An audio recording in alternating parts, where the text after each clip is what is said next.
Howdy everyone, we're going to be looking at mutations today. This is for a standard biology class. If you're looking for an AP class, it's quite similar, but you should check out another video for that. I might actually make an AP biology mutations video, but this is for standard. So let's begin.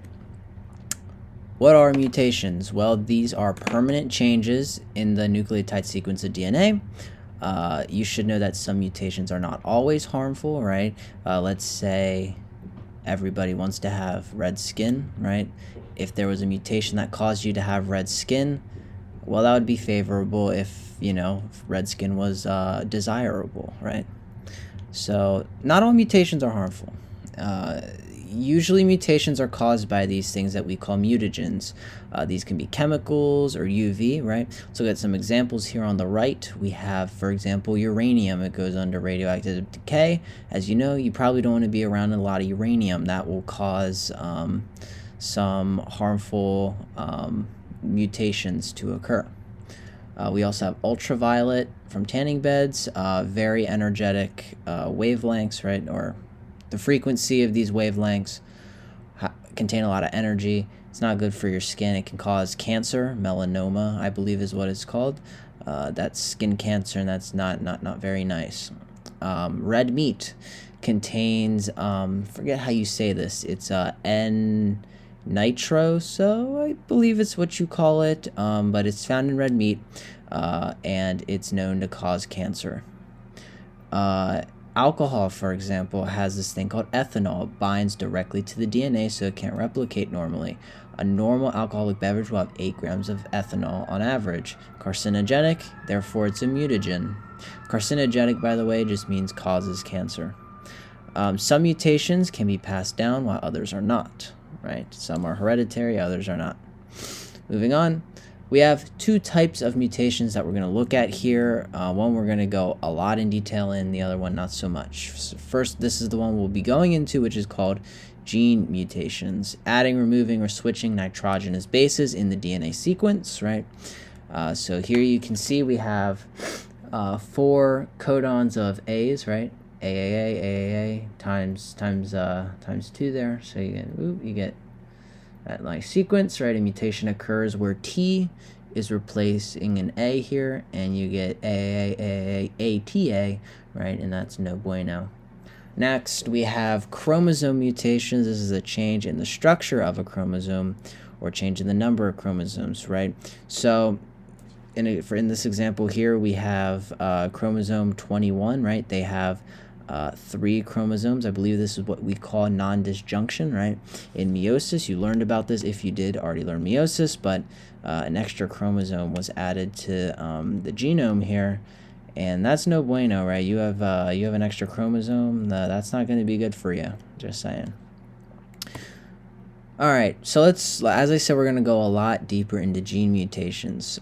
Something you need to know: there's 2 types of specific gene mutations. We have these ones called point mutations. A single nucleotide base is exchanged for another. And you're like, well, what's the other one? We'll get to that. But let's look at the subcategories of point mutations. We have silent, where a codon is changed, but it codes for the same protein, so you'll generally have no effect, right? Let's look over at this table here, right? The mutation type, we have silent, missense, nonsense. We'll get to those other 2, but let's look at silent, right? Before the mutation, we have the sequence ATA, and when you go through transcription translation, you'll figure out it's this amino acid right here, TYR, right, is the shorthand. But after the mutation, let's say we change that A to a G, right? So it's ATG. It will still code for the same protein, right? So when all is said and done in transcription and translation, right, you will still have the same protein after all is said and done. That amino acid is not changed. So this is something you guys didn't learn, but protein folding, if you change a protein in there, it will misfold, and that just doesn't happen here because the protein didn't change, right? So that protein will stay the same. Missense, a codon is changed and codes for another protein, right? This is a relatively small change. Like I said, there might be some mishaps when you go to fold the protein, right, and turn it into a functioning protein. But but all a missense is it codes for another protein. So we have the same codon here, right? Before the mutation, it's ATA, right? Codes for the exact same protein as above, right? As you'll notice for these 3 examples I have, it has the same starting before mutation protein. But let's replace that T in the middle with the G. Now we get AGA. Go through transcription, translation, you get a different protein, SER.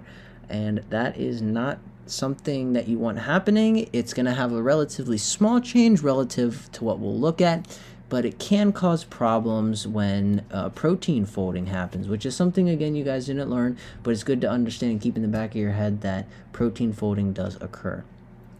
Next, we'll look at nonsense, right? So a codon is changed, codes for a stop codon, and usually this will result in an incomplete and non-functioning protein, right? So we take that same codon sequence, ATA, codes for that protein, right? But let's change this A for a T, right? And that's going to code for a stop factor, right? That's what we call it, a stop factor. And what's that going to do? Well, let's say you have a nucleotide or a DNA sequence that is 50 codons long, right? 50 codons long. And let's say at codon number 2 you put ATT, right? That's going to code for a stop factor. So the preceding 48 codons are not going to code, and because that ribosome is like, nope, I'm done. It's not going to code for the 48. You just have an incomplete, non-functioning protein. You'll probably just have a long chain of polypeptides, and that's all it will ever be. So, or it could be something completely different that the body can't use and will probably be destroyed. So, yeah, moving on here. We're going to look at some examples here. So take a moment, pause the video.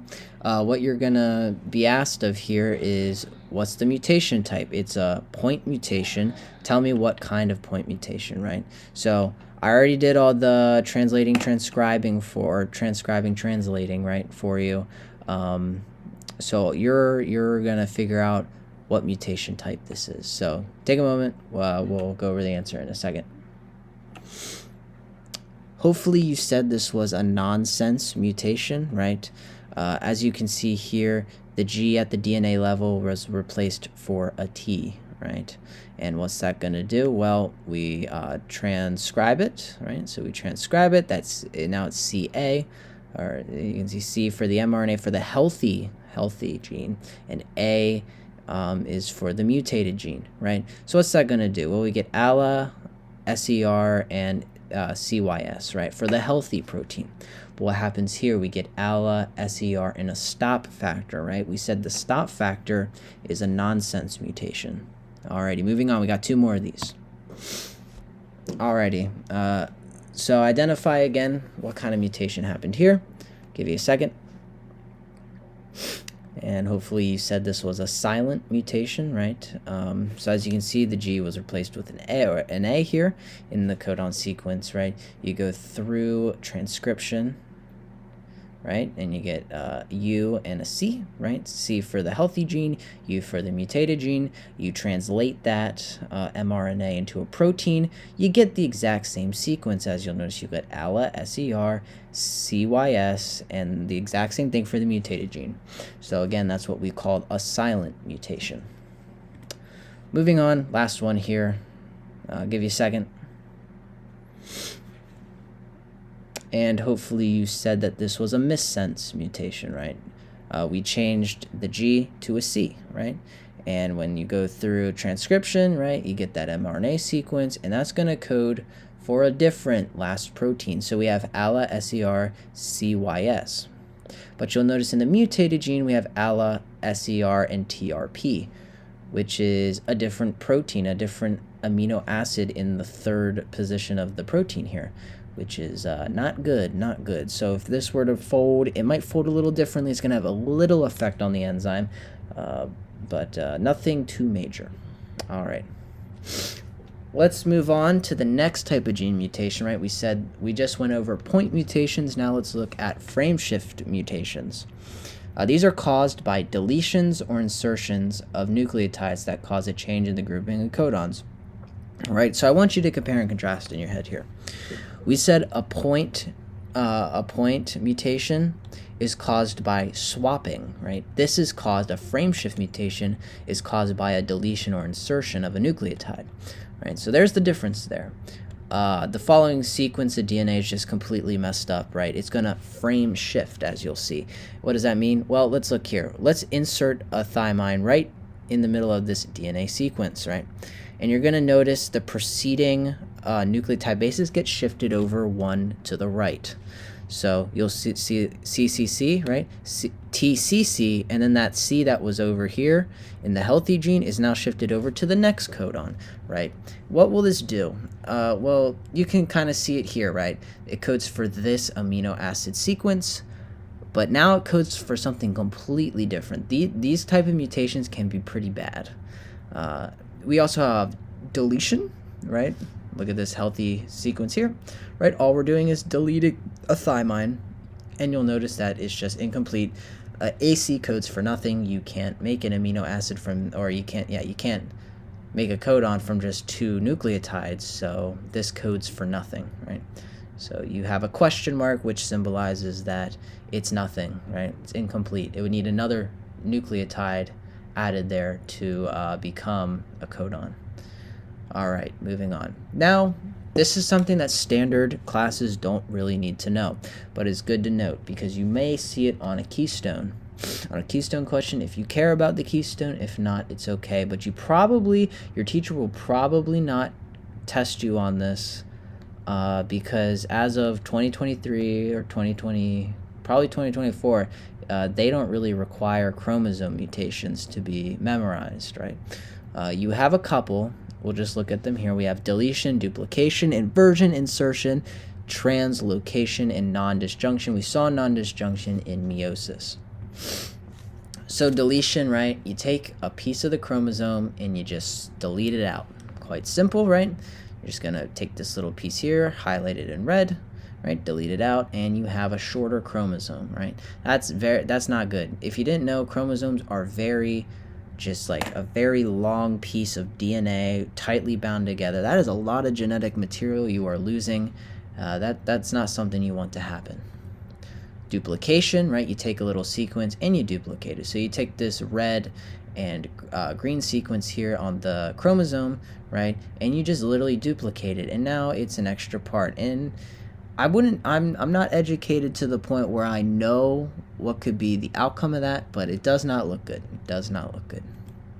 You have inversion, so you break off this little piece of the chromosome, you invert it, and you reinsert it, right? So you just like flip this around, whoop, and you get a mirror image, you could say, right? Moving on, we have insertion, right? So let's take this part of chromosome 4, insert it into this part of chromosome 20, as you can see in the picture. And this long chromosome here now becomes shorter, and you get a longer chromosome 20. I don't even know. That just cannot be good. That cannot be good for an organism for that to happen. You're going to be severely, pardon my French, fucked up. So, you don't want that. Translocation, right? You're going to swap two pieces of a chromosome. So you can see the boxed areas here of the two chromosomes. They're just going to swap places, and you have derived chromosomes from that, right? So you have this longer chromosome, this smaller chromosome. Now they're relatively the same length, which is showing you, hey, they swapped genetic material. Can't be good. Actually, don't quote me on that, because remember, prophase 1 of meiosis, you will actually see some chromosomes swapping genetic material, right? So yeah, that's something that gives genetic variety. So that might not actually be something bad. Again, I'm not too educated on this, and you won't be tested on it, so who quite frankly cares? Recap, let's look over everything quick. Gene mutations. We have the point mutations of the silent, missense, nonsense. If you don't remember these, put it in your head. It's helpful to understand. You have frameshift mutations, insertions or deletions of nucleotide bases, right? So just undifferentiate these two in your head and you'll be set. And then also note the chromosome mutations. It's something good to know. You may see it on a keystone. So, alrighty, guys. That's all for this video. Hope you guys enjoyed. Please like, subscribe, anything to support. See you in the next one. Bye bye.